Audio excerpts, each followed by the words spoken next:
Here now is John Lauro, former federal prosecutor. Thank you so much for joining us. Let me ask you first of all about the little snippet of that interview with Ainsley Earhart that we just heard.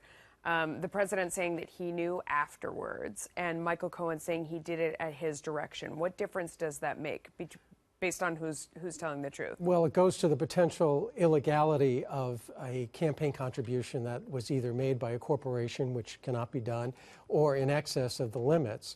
And I think what the president is saying is, listen, this is my lawyer. He took care of these things for me. I expected him to do it in a legal way, and I found out about it afterwards, which is a legitimate defense.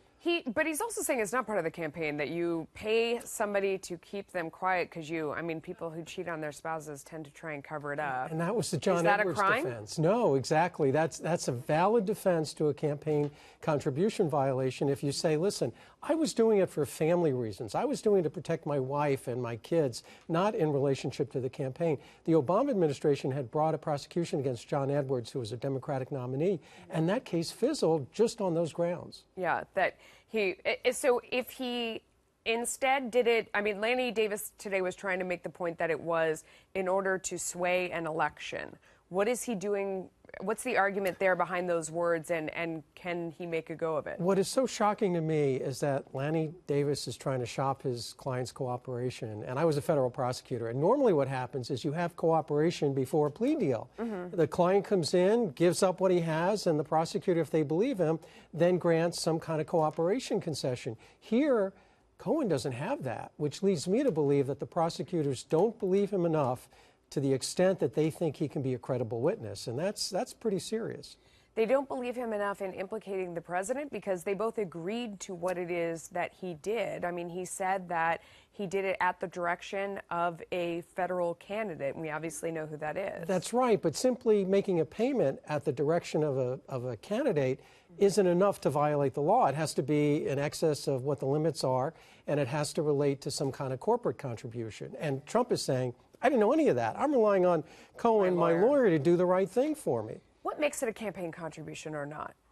Well, certainly cash. And here what the allegation is that money was being funneled through a corporation that Cohen created, which was a mistake, and he should have never done that. And it was being done in coordination with the campaign. And that's the violation from Cohen's perspective. Now, if the president didn't know any of that, then he's not in violation of the law.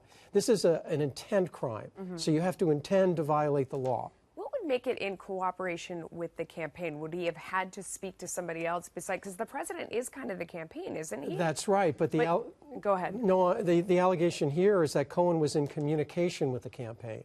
Now, an individual can make any contribution they want or make any payment with respect to their own campaign. So if President Trump made this contribution or made this payment with his own funds, no campaign violations as long as it's disclosed. Does it seem to you that the outcome with regard to Paul Manafort was more serious to the president than this, or which one? Because a lot of people are acting like the Michael Cohen thing is the thing that really gets the president in hot water. You make it sound like it's not necessarily. Well, Cohen is more serious because Cohen is making direct allegations against the president. Manafort, on the other hand, had nothing to do with President Trump, had nothing to do with the campaign. So he's in the clear on that. But Cohen, rather than defending the president, has accused the president of engaging in wrongful activity, and it makes it much more serious. Interesting. Thank you for your perspective.